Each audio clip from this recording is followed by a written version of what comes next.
Magandang araw mga kaibigan. Pag-usapan natin ngayon si Banat Bay. Medyo nakakabahala itong sitwasyon ngayon ni Banat Bay.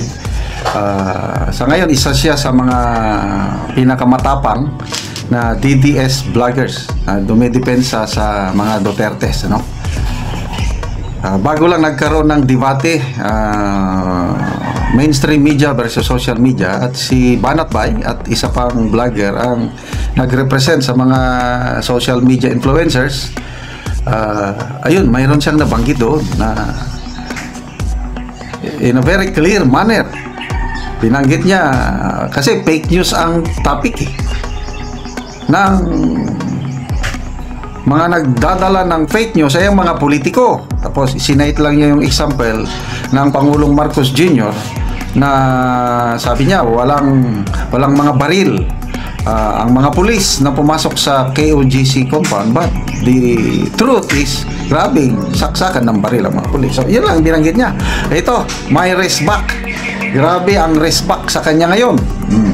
Sa post ni Banat Bay sa kanyang social media page, sabi niya, wow, all I did was call Marcos the purveyor of fake news in a debate, and boom, the NBI sends me a subpoena today. So kahapon ito totally a coincidence, right? Nagkataon lang ba? Kailan ba yung debate? Last week pa ba yan? 4 or 5 days ago? Tapos after that, subpoena na. So hindi naman niya dinitalye anong subpoena. So let's support, pagdasal natin itong kaibigan nating si Banat Bay. Sa totoo lang, nung nakarang eleksyon, maraming galit kay Banat Bay, yung mga Marcos loyalist. Isa na ako noon. Kasi, hindi siya naniniwala sa mga Marcos Kasi, ano siya? Isko Moreno. So, binabanatan niya ang Marcos. So, galit ako noon. Marami yan. Only to find out, tama siya. Na hindi nga maasahan ang Marcos. So, tama siya. So, ngayon, he remained true to his commitment. DDS talaga. Kasi noon pa, si Mayor Isko, Maka Duterte na yan Noon pa. Ngayon, sa pangyayari, nagsanib puwersa na si Mayor Isko at saka si Pinday Sara. So, nandyan pa rin si Banat Bay. So, saludo ako. Pasalamatan natin kay Banat Bay. So, ano ba? What's wrong doon sa sinabi ni Banat Bay ito na sinabi mo niya, he just stated facts. Hindi naman nila ma-deny yung pronouncement ng Pangulo. Recorded yun. Ginawang content yun. Maliban lang kung burain nila. Kailan, paano nila mabura na kumalat na sa social media? Yung in a very confident manner, sabi ng Pangulo na anong human rights violation na sinasabi nyo? Ang mga pulis, walang dalang baril pagpasok sa KOGC compound. Very confident, walang dalang baril. Anong katotohanan? May dala. Ano ba yun? Diba fake news? Yun lang ang sinabi ni Banat Bay. Tapos, subpoena. Kaya tinatanong nga lang niya, coincidence lang ba?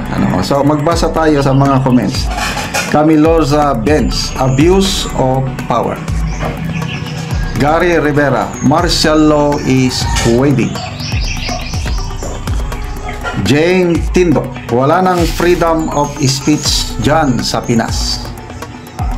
Corazon Marquez, let them be. Karma is just around the corner. Speaking of karma, ito na.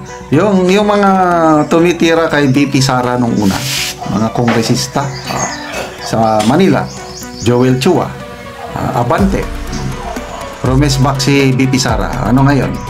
Tahimik sila. Joel Chua, sabi niya, hindi ko na lang mag-focus lang ko sa kampanya. Ayaw nilang patulan Ganon din si Congressman Abante, yung anak lang niya ang medyo matapang. Kaya lang nakakatuwa yung response ni Congressman Abante. Sabi niya, love your enemy. So I bless you. I bless Vice President Sara. Biglang bumait si Congressman Abante kay VP Sara ngayon. Hindi nila kayang salubungin ang power ni VP Sara ngayon dahil talagang mabangong mabango ang mga Duterte ngayon. Luzon, not so much of Luzon. Sabihin na lang natin, accept the fact na baluarte ng alyansa, baluarte ng Marcos ang Luzon. Kaya lang, pagdating ng Visayas at Mindanao, hindi sila magsilbi. Kaya no wonder na ang 20 pesos per kilong bigas sinimulan nila sa Visayas, hoping na makakuha sila ng dagdag pabor sa mga butante. Kaya lang na-discarril kasi isang araw lang pagbebenta, the following day nito, bawal na. Salamat tayo sa COMELEC na they stood on their ground na batas, wala nang gastos, hindi na gagastos ang gobyerno 10 days before the election. Kaya hinto yung 20 pesos per kilo bigas. So yun po. Balik tayo sa mga vloggers. So Banatbay, sino pa yung mga vloggers na ang mga nagtatago ngayon? Si Ka Eric at saka si Doc Loren Badoy. Dahil may warrant of arrest na cite in contempt sila, hindi sila nagpakita. So hanggang June 30 mawawala na yung visa ng warrant of arrest. So pwede na ulit lumantad si Ka Eric at So may saan ba tayo mas naniniwala? Mainstream media or social media influencers? Nasa taong bayan ng pagpasya. Yung issue ngayon, yung issue sa Hong Kong na iniimbestigahan ng Hong Kong government ang Marcos family, alleged money laundering at saka yung pagbebenta ng gold. Sino nagbalita? Tahimik ang mainstream media. Mga social media lang na ilabas. Kaya problemado si Jose Claire Castro. Paano niyan sagutin? Kasi pinag-uusapan na tayo sa iba't ibang bansa. Napakasikat ang Marcos family. Although akusasyon pa lang yan, kaya lang nadadamay ang buong sambayan ng Pilipinas. Okay. Salamat sa inyong pagsubaybay mga kaibigan sa channel na ito.